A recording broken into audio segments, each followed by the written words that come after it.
and we saw what a difference you all are making for small businesses. And you really you jump into the foxhole with people and help them get the funding they need to get to reach the heights that they can reach. So we are very, very fortunate to have met you. Yeah.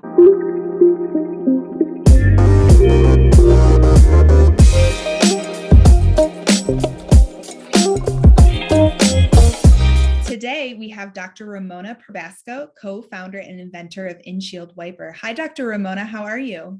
Hi, Kaylin. I'm doing wonderful. Thank you for having me. Of course. So why don't you tell us a little bit about yourself and your company, inShield Wiper? I would love to. A little background on me. Actually, I do not have a background per se in business. Okay. I earned my doctorate in psychology and ran my own private counseling practice for 24 years.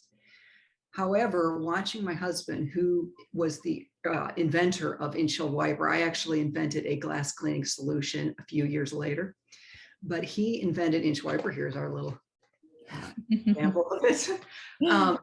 I was watching him trying to juggle running this company by himself single-handedly. And I made the tough but wise decision to retire from my counseling practice and partner with him. So I actually partnered with Tim in 2017. And then we went through the hoops of actually making it into a majority-owned, women-owned business. So it was Tim who invented inShield Wiper. Quick background on that. He went out one day to clean his vehicle, and it was a convertible at the time. And he was trying, when you're trying to clean the interior windshield, there's that kind of steep break in the windshield. Yep. And he was kind of trying to contort, and he had the washcloth on. He had actually a microfiber cloth on his hand, and he couldn't get his body in a position to really get down in there. And he definitely couldn't get between where the dash and the window meet. Yeah. And he thought, I'll try putting on the back of my hand. Of course, the cloth is slipping off. So he thought, well, surely this is going to be at the store, something you could slip on the back of your hand and use that to easily remove that haze. He went to 3 different stores, and he was shocked that there was no cleaning device like that. Yeah. And he thought, this is a problem for me. It's a problem for other people. So he decided he would invent it. And that day, he actually just put all the various pieces together and eventually patented it. And that's where we have today inShield Wiper. So you just slip it on the back of your hand like that. And then you can easily remove that annoying haze that can affect driving visibility. That's awesome. A little background. And did you find any challenges with growing the company as a female? Great question. When I met Tim and he told me about this invention, he had gone through a lot of bumps in the road with it and actually really wasn't doing anything with it at the time. And I thought, we had already dated for a while, a couple of years before we got married. And just prior to getting married, I told him, I said, listen, I believe in you. He's a man of character. He's just a true gentleman. And I said, you've come up with this incredible idea. And he said, he basically lost the belief because of the different adversities he had gone through with the product. And I said, I want to come alongside you and I want to invest in inShield Wiper, and I want to help it get back off the ground again. And so I did that. And, that we were early married, and he was very appreciative of that. And then he said, I want us to go through the hoops of making this into a majority-owned, women-owned business. He said, because you put a lot on the line for this company. But I said, I wouldn't have done it if you didn't have the character to match the ingenuity, because ingenuity without character to sustain it is very risky. And I wouldn't have married him, let alone invested in the company. Yeah. So I'm not sure if I answered your question. What was the question again? Did you find any challenges with growing the business as a female? So yes,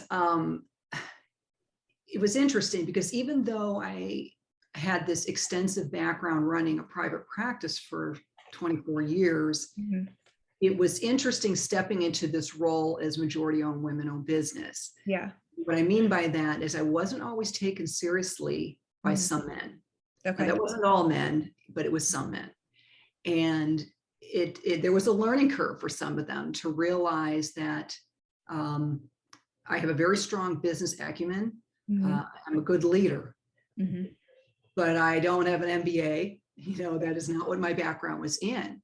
And so that was challenging at first. And I had to also learn how to wear a new hat, if you will.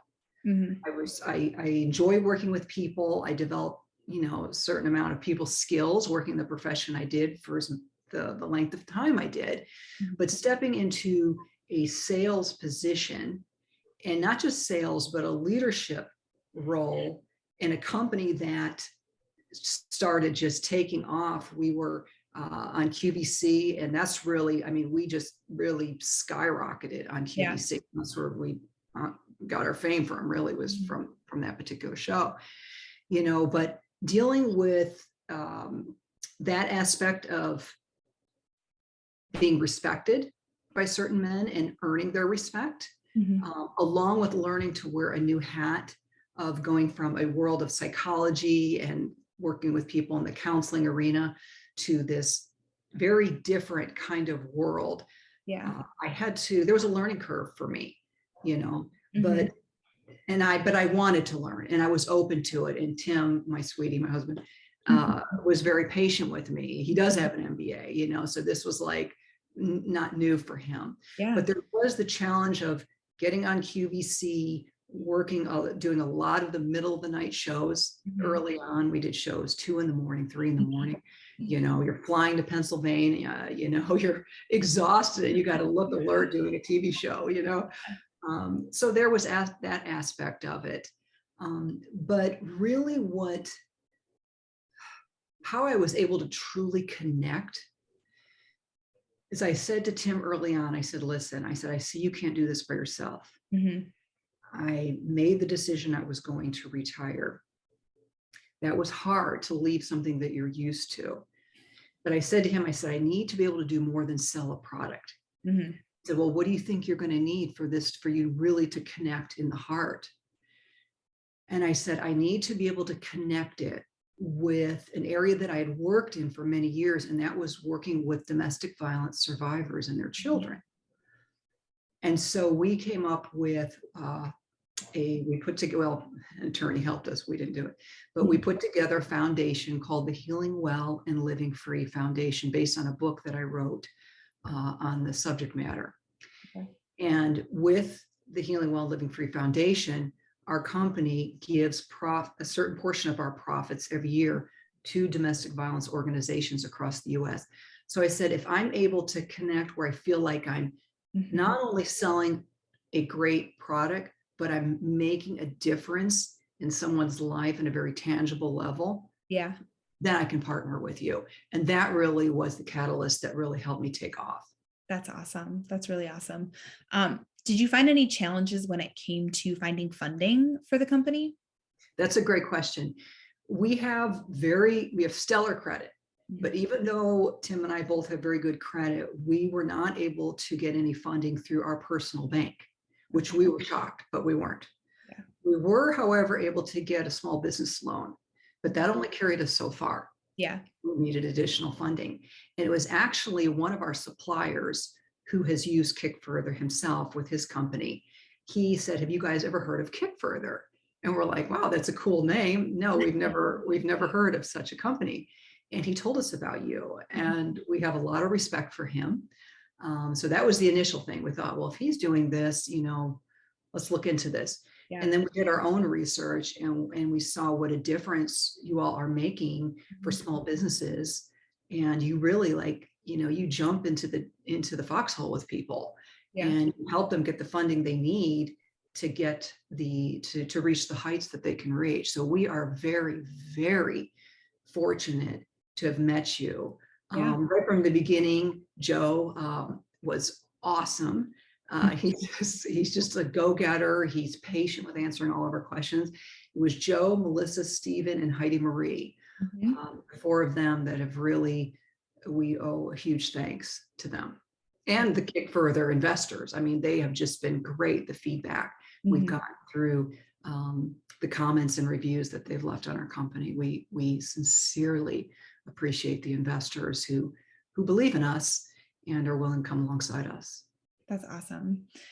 So, what's one piece of advice that you would give to a female entrepreneur who's just starting out? Hmm. That's such a great question. I would tell her, and this may sound like a platitude, but this is something that I think if someone would have told me would have helped me, Mhm. is to really believe in yourself, to believe that you are a strong leader, Mhm. you are a good leader, and wherever you feel like, in a sense, you're lacking, uh, you can find the resources. You can connect. None of us knows everything, right? Regardless of what profession or what role or capacity we may be in the professional world. Even personally, as a mother, I had to connect with other moms as I Yeah. raised my kids. So in a sense, it's not very different than that. Mhm. What you don't know, you can find out and you can learn. So don't allow the fact that you may not feel like you've got a handle on everything to keep you from really locking arms with those that you are leading. And just, I think that one of the greatest things as a leader is humility, is admitting when I don't know, Yeah. and finding the answers. Awesome. And finally, what keeps you going and motivates you in the face of adversity? It's a beautiful question. I would answer it the same way, regardless of who is asking me this question right now. And that definitely is my faith. Since I've been a teenager, and I'm not talking about religion, I'm just talking about my own personal relationship with the Lord. Mhm. Um, how Tim and I, we refer to, when people say, who's your CEO? We're not shy to say, Jesus Christ is our CEO. And we give him all the glory.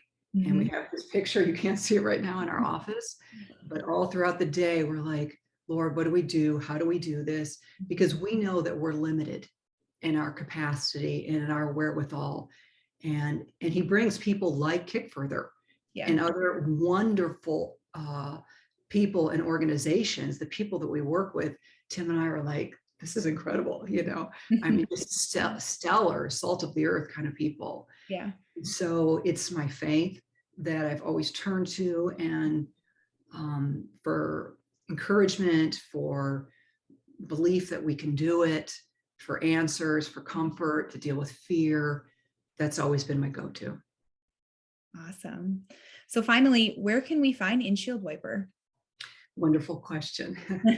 um, you can go to our website, which is inshieldwiper.com, and I'll spell, it's like windshield, but Mhm. inShield. It's inshieldwiper.com, inshieldwiper.com, and you can find it there. And we are actually going to be available in truck stops across the US. We're Awesome. available on Amazon, Walmart.com. We are expanding with the help of Kick Further. We've got retailers approaching us now. It is just incredible, wanting us to carry us in their stores. So we're very blessed and very grateful. So thank you. Thank you, Kick Further. That's great to hear. Well, thank you so much, Dr. Ramona, for joining me today. Thank you, Kaylin. This is a wonderful interview. Thank you for this opportunity. I appreciate it. Anytime.